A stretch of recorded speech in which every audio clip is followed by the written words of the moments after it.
11h30 em ponto. Estamos de volta com o webinar ao vivo em todas as plataformas possíveis da Mancha FM. A partir de hoje, estamos com o nosso canal de YouTube, no canal no YouTube para você acompanhar. E aí, durante a semana, você vai ter mais informações. O webinar ao vivo traz gestão em tempos incertos, reflexões, análise, iniciativas. Estamos aqui ao lado de Alexandre Correia Lima, Marcelo de Elias, Adilson Martins, Bruno Carvalho e Alexandre Espadas, nossos especialistas convidados. Vocês estão nos acompanhando em todos os lugares. Muito obrigado pela audiência, muito obrigado pelos feedbacks. Gostaria de fazer todas as perguntas, mas não vai dar tempo, ok? Esse bloco nós vamos falar especificamente de oportunidade de inovação durante a crise. E já vamos começar aqui no PaptVupt com o nosso pessoal. Alexandre Espada, começamos com você. Como minimizar o impacto do coronavírus, da Covid-19 junto aos clientes, principalmente para quem tem o seu negócio, ele está fechado, mas ele está mantendo contato via WhatsApp, via delivery. Como é que ele pode minimizar a situação? Porque o cliente também está passando por um momento de tensão, um momento de ansiedade. Muito bem. Bom, todas as empresas, eu acho que em virtude dessa crise, elas já despertaram para a necessidade de incluir em seus processos, em seus modelos, algum meio de comunicação digital. Então, todas elas já, a grande maioria, pelo menos, já está se movimentando nesse sentido, né, seja de operar localmente fechada e atender virtualmente os seus clientes.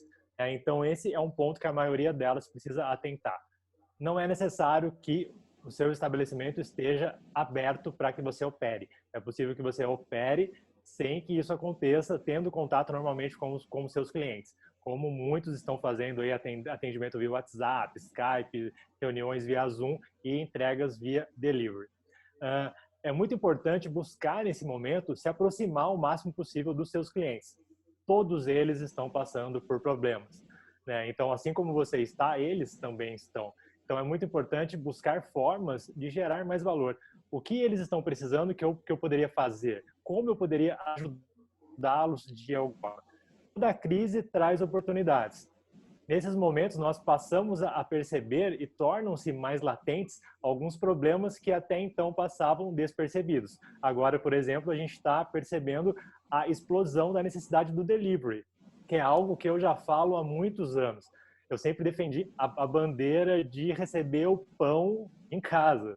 Eu não gosto de sair, levantar de manhã cedinho na padaria e comprar pão. Se eu encontrasse esse serviço, com certeza eu seria um usuário. Mas só em virtude desse momento de crise, as empresas estão despertando dessa necessidade, né, para essa mudança de comportamento imposta pela internet, que tende a fazer com que as pessoas queiram mais comodidade. Então, quanto mais simples para elas, quanto mais as pessoas puderem ter aquilo que elas precisam de uma forma mais cômoda, melhor. E a internet está aí para facilitar tudo isso. Então, negócios, aproximem-se dos seus clientes, busquem inovações nos seus canais de comunicação e, acima de tudo, não foquem em ganhar dinheiro. Foquem em entregar soluções para os seus potenciais consumidores. Perfeito. Adilson, você que é um estudioso da inovação, mestre, inclusive, nessa área, vamos pegar, por exemplo, aquele profissional que precisa do contato humano. Uma manicure, um barbeiro, né, um massagista, um personal trainer, só pegar vários exemplos assim, bem distantes um do outro. Eles também, nesse momento, estão preocupados, porque tem que manter a distância, o isolamento. Mas eu tenho visto, inclusive pela internet, pelo Face, pelo Instagram, principalmente, que cada um está se virando do jeito que dá. Para essa pessoa que tem esse contato direto nesse momento, o que seria inovador para ele? Dê uma sugestão para ele do ponto de vista de inovação, para poder continuar trabalhando, mesmo que num ritmo menor devido à orientação sanitária do isolamento social. Bom, Jorge, em algumas profissões como esses contatos de manicure, pedicure, esteticista, não há como você tirar a função do profissional de atuar diretamente em contato com a pessoa. É lógico, tem que ter um cuidado sanitário, verificar se essa pessoa está em condições, por exemplo, de uso de máscara, álcool em gel, tomar as devidas proteções com luva, etc. Mas no momento que você não tem um contato, ou que você quer espaçar um pouco mais esse contato pessoal, humano, direto, diário, pode ser através de vídeos de informação, através de aplicativos, orientar essa pessoa para manter uma rotina. Exemplo, né? Para quem vai para a academia e mantém uma rotina de exercícios. Existem aplicativos que auxiliam você a fazer a série de exercícios em casa e você vai controlando essa série de exercícios. E também exige, logicamente, de quem está em casa, de criatividade. Por exemplo, eu não vou ter um peso daquele bonito, colorido da marca tal que tem na academia, mas eu posso fazer um exercício com um pacote de arroz, uma lajota, um peso qualquer que eu tenho em casa, equivalente, e que me permita utilizar desse recurso para não ficar parado, né? É uma das formas. Além desses aplicativos também, uma boa forma que nós temos das redes sociais é saber o que as outras pessoas, colegas seus de academia, estão fazendo. E por que não, com um recurso desse que nós estamos utilizando, as pessoas fazerem um exercício juntos, cada um na sua casa, e juntos compartilharem daquela forma mais harmoniosa desses exercícios. Também é uma forma de você praticar. Compartilhar com as outras pessoas a compra de produtos, de cosméticos, por exemplo, que normalmente você compra de corpo a corpo, como eu posso continuar adquirindo isso através de um sistema de delivery, mesmo que leve aí 3, 4 dias para chegar através dos correios? É um prazo de espera, mas pelo menos eu não estou saindo ou tendo presença em aglomerações. Dentre N formas que nós possamos minimizar e não simplesmente ficar reclusos do mundo, né? Não pode ser desse jeito. Assim como nós precisamos ainda de alguns requisitos básicos para a sobrevivência, como uma farmácia. Eu dou exemplo típico da farmácia, que você precisa comprar esse medicamento, os idosos que precisam, né? Eu tenho meus pais em casa, por exemplo, que eu vou até a farmácia fazer a compra desses medicamentos. Eu tomo todo o cuidado, além do que na farmácia que eu frequento, ela possui álcool em gel e a própria farmácia já tomou algumas iniciativas de isolamento do balcão, não ter contato de toque com as pessoas na entrega da sacolinha, higienização na saída da farmácia, etc. Então, todos esses cuidados ajudam bastante nesse momento de pandemia. Aliás, esse momento de pandemia está nos ensinando uma nova forma de como nos relacionarmos e respeitarmos as outras pessoas. Isso também é um grande aprendizado, nós não devemos ver apenas como algo demeritório. Perfeito. Alexandre, você no livro Economia da Longevidade, eu já citei isso no primeiro bloco, mas é bom a gente voltar. Eu acho que nós temos hoje uma quantidade absurda de informação, mas as pessoas muitas vezes esquecem de pesquisar a história e vão pegando, como a Marcelo bem disse, vai pegando a primeira fake news que aparece pela frente e vai distribuindo isso. Historicamente, toda vez que o ser humano foi confrontado com um grande desastre natural, uma grande crise, um conflito bélico, por exemplo, teve um impulsionamento natural dos processos de inovação na sequência. Primeiro, você concorda com essa questão? E, complementando a pergunta, para você realmente ir para a resposta, o que você acha que nós vamos ter aí de processo de inovação? Quando eu falo inovação, não pensa só na questão tecnológica, não. Para essa pós-pandemia, o que você acha que vai deixar de lição para a gente? Porque como ela vai, com certeza, passar, e nós vamos ter que refletir sobre uma série de coisas que nós fazíamos e não vamos poder fazer mais da mesma maneira. O que você acha que vai acontecer em relação aos processos de inovação pós-Covid-19? Eu acho que quase inevitavelmente um dos efeitos colaterais de toda a crise é ela trazer um novo cenário, uma nova configuração. E quando você olha no agregado do longo prazo, a resultante disso é melhor que a anterior. 65 milhões de anos atrás, a gente não teve uma epidemia, mas a gente teve um grande desastre global, quando, até onde se sabe, um asteroide atingiu com força a Terra. Isso causou a extinção de quem dominava a Terra, que eram os dinossauros. Até onde a gente é capaz de supor, apesar de algumas exceções pontuais, tudo indica que a gente seja uma raça melhor e mais evoluída do que os tiranossauros rex eram. Então, eu acho que toda mudança de era, ela traz alguns impactos, ela deixa algumas vítimas, mas com muita frequência também a resultante disso é um mundo melhor. Então, eu acho que a gente pode extrair isso como lição. No meu livro, eu acabo citando, por exemplo, a peste negra, né? A peste negra dizimou 1/3 da população da Europa, 1/3 da população da Europa. Na época, os médicos não tinham muito conhecimento, eles achavam, ou você tinha crendices que achavam que isso eram castigos divinos, que a pessoa tinha cometido algum pecado, então Deus estava amaldiçoando elas, fazendo com que elas contraíssem essa doença esquisita. Os médicos da época, para piorar, achavam que a gente não devia tomar banho, porque sujeira protegeria a nossa pele, e era o contrário. E foi justamente a luz da ciência e do conhecimento que tirou a gente dessas trevas. Não por engano, recentemente o Yuval Harari, o escritor do Sapiens, escreveu um artigo, faz pouco tempo, poucos dias, dizendo que contra pandemias, né, contra patógenos, a melhor arma que a gente tem é o conhecimento.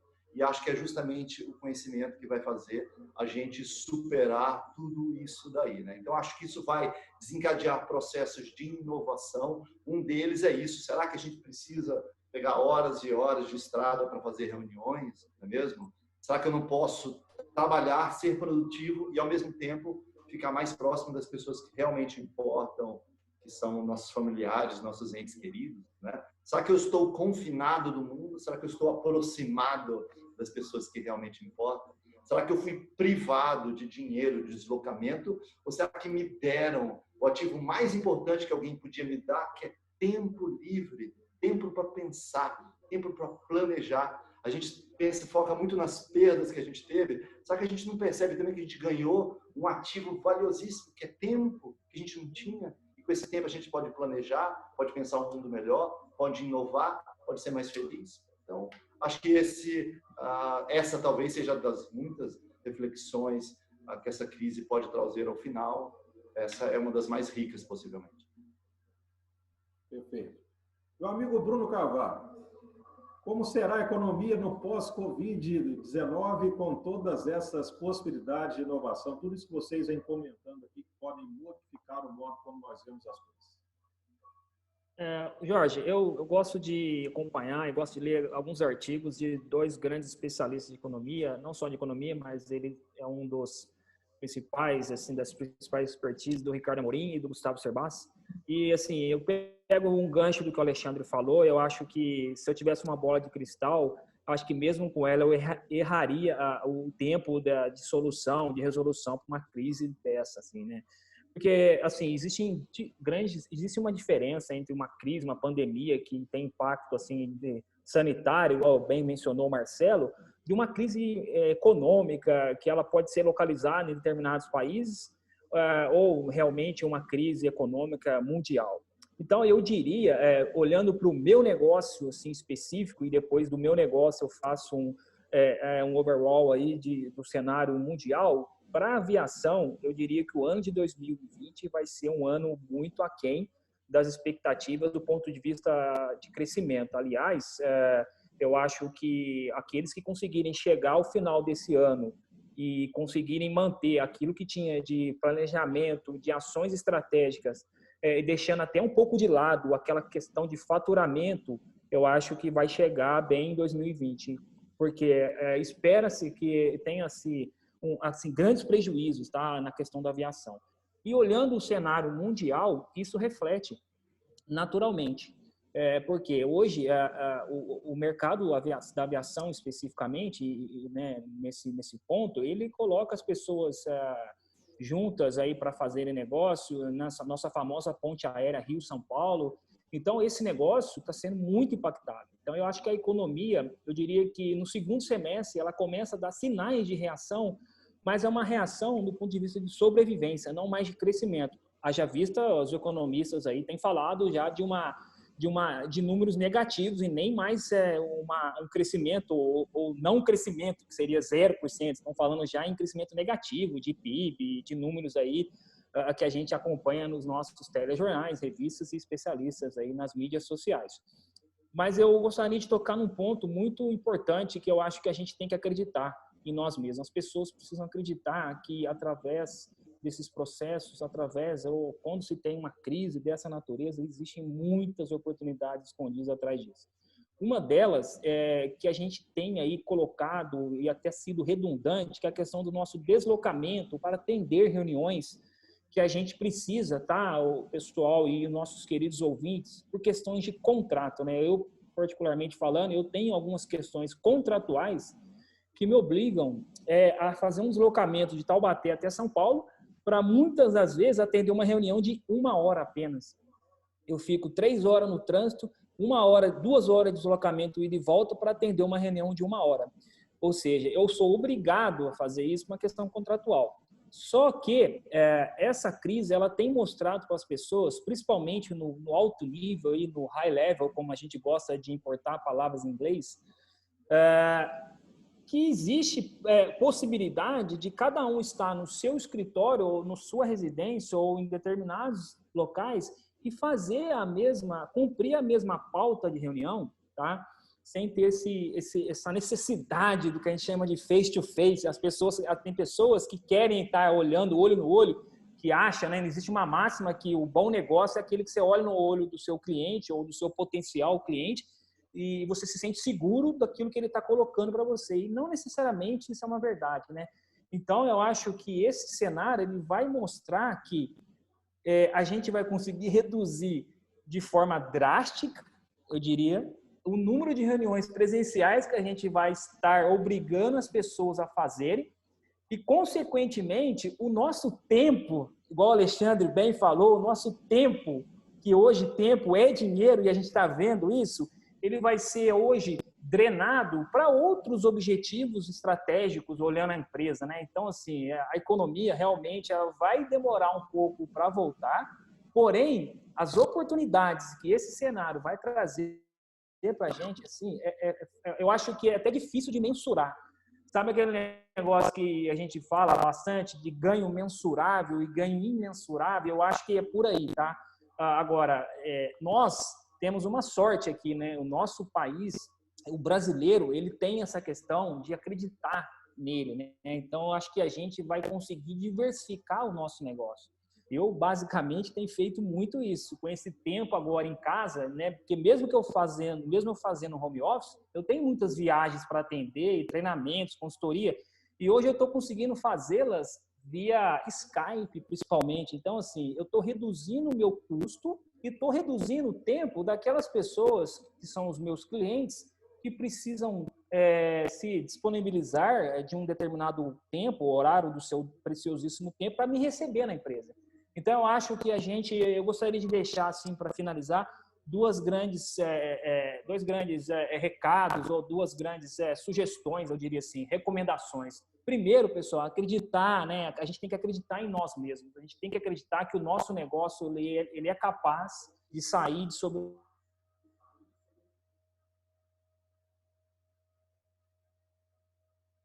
Deu uma travada aí no Bruno. Bom, enquanto recupera a estrutura do Bruno, Marcelo, mudança, né? Gestão de mudança, o cérebro se acostumando, se ajeitando realmente a tudo isso que está acontecendo. Você acha que nós teremos modificações de padrão, de pensamento principalmente, né? Você está estudando essa questão do estudo cérebro também, a partir do momento em que a vida agora retornar ao normal? Olha, Jorge, na verdade, o ser humano ele vem evoluindo desde o início da humanidade, né? Então, as evoluções acontecem por várias razões. Existem evoluções que vão acontecendo de maneira permanente e constante, justamente pela forma que as pessoas interagem, pelo dia a dia, né? Pela maneira que elas se relacionam com as pessoas, pelo próprio advento das informações, das comunicações, as pessoas têm mais acesso à informação, aprendizado, então, claro, as pessoas evoluem de maneira perene ao longo do tempo. Mas existem outras razões que também geram desenvolvimento um pouco mais, vamos dizer, turbinado, né? Que são realmente as crises. As crises, elas geram novos tipos de postura, novos tipos de desenvolvimento. A ciência, ela normalmente avança bastante quando existe uma crise, porque aí todos os olhares passam a focar aquele problema. Então, é claro que em momentos de dificuldade financeira, dificuldade de saúde, dificuldade econômica, vão surgindo pessoas que com outras formas de pensar, com outras linhas de raciocínio, e isso gera desenvolvimento. Então, não tem dúvida que o ser humano ele vai sim desenvolver mais em função das crises. É como se fosse uma linha, né? Uma linha ascendente, né, diagonal, que vem numa crescente um pouco mais branda, e quando tem uma crise ela tem um salto de um crescimento maior. Então isso realmente é verdadeiro. O nível de conhecimento e informação que circula no mundo nesse momento é muito alto, mas ao mesmo tempo, Jorge, que a gente percebe que as pessoas se desenvolvem rapidamente, radicalmente em situações de crise, pandemia, seja o que for, por outro lado, também existem alguns problemas, como a gente já falou aqui, de fake news, de informações que são atrapalhadas. Então, eu acho que o cuidado que a gente tem que ter, agora olhando enquanto indivíduo e também enquanto empresário, enquanto profissional de uma empresa, é justamente para não se perder nesse emaranhado de informações, de coisas que estão disponíveis.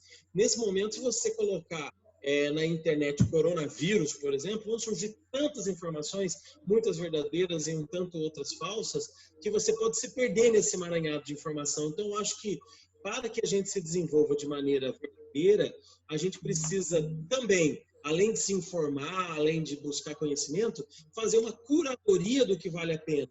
Buscar as boas referências daquilo que tem uma visão, uma linha de pensamento honesta, íntegra, não é se perder em qualquer coisa. Por exemplo, hoje eu vi uma postagem, hoje de manhã, de uma pessoa comentando que um parente tinha falecido por conta do coronavírus, e entrou um comentário, uma pessoa dizendo, gente, é mentira, porque esse menino é meu sobrinho e ele não morreu de coronavírus, ele morreu de outra coisa. Aí isso foi printado, as pessoas deram print, começaram a compartilhar, virou uma grande pandemia de discussão, né? Gente defendendo a informação que era verdadeira, outros defendendo que era mentira, e por fim, depois chegaram à conclusão que era mentira. Aquela moça não é tia do menino, e ela não tinha nenhuma condição de dizer se aquele cara tinha morrido ou não de coronavírus. Então você percebe que ao mesmo tempo que tem informações sólidas, sérias, tem muita informação perdida. E o que eu tenho defendido nesse momento, assim, inclusive como nós todos aqui somos formadores de opinião, algumas pessoas nos colocam na parede e fazem perguntas difíceis, né? E uma das coisas que me perguntaram, muitas pessoas perguntaram, é assim, Marcelo, qual que é a sua posição nesse momento?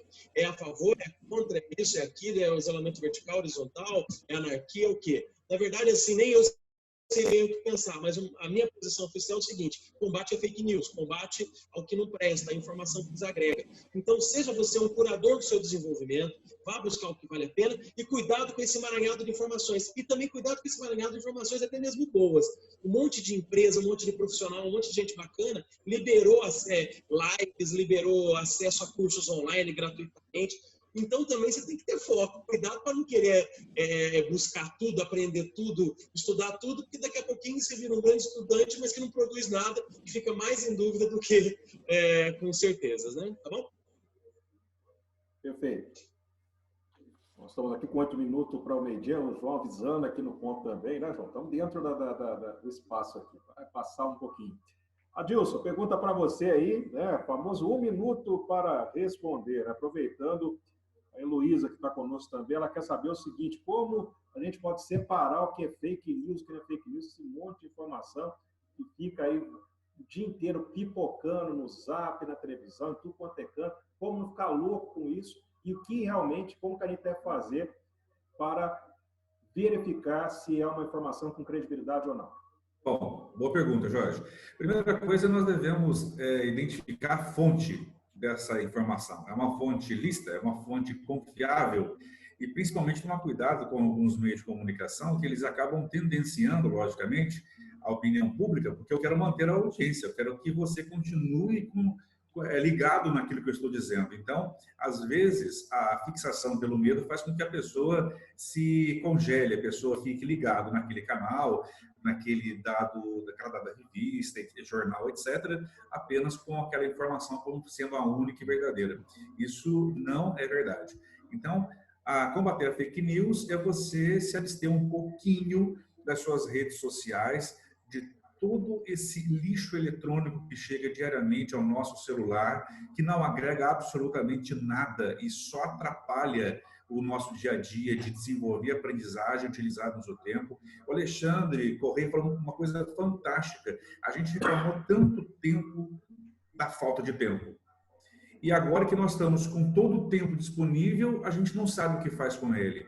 Então é importante, inclusive, utilizarmos agora essa riqueza chamada tempo com racionalidade, inclusive filtrando aquilo que eu quero dar importância e colocar para dentro da minha cabeça e aquilo que eu quero e é preciso descartar. Muito do que a gente recebe, eu diria para vocês, muito é descartável. Então, a fonte é importante, não se aliene-se, não fique isolado sem informação. A informação é importante. O que eu não posso fazer é ficar parado, inerte, diante de tantas informações, achando que o mundo vai acabar. Detalhe, quem ataca? Quais as consequências? O que eu posso fazer? Quais ferramentas eu posso utilizar? Quais são as ações preventivas? Então, observem, ao invés de transferir para as outras pessoas o que deve ser feito, o que eu posso fazer? E aí também buscar as fontes confiáveis. Na dúvida da internet, busque as fontes primárias, aquelas que geram as informações, e não aquelas que passou de um para o outro e já está na versão número 1200. Isso não é possível. Perfeito. Webinar ao vivo, a gestão em tempos certos, reflexões, análises, iniciativas. Não existe tempo certo para ideias inteligentes, meu povo. Está restabelecido o Bruno. Bruno, daqui a pouco você volta aí a comentar. Nós vamos agora para o break final e na volta vai ser o famoso VaptVupt. Cada um dos especialistas vai dar uma dica preciosa para você sobre uma ferramenta, um conceito, para a gente encerrar o nosso webinar. Mais uma vez, quero agradecer muito a vocês que estão dando essa grande audiência para a gente em todas as nossas plataformas possíveis. Voltamos já com o webinar ao vivo na Mancha FM. Aqui é a sua rádio.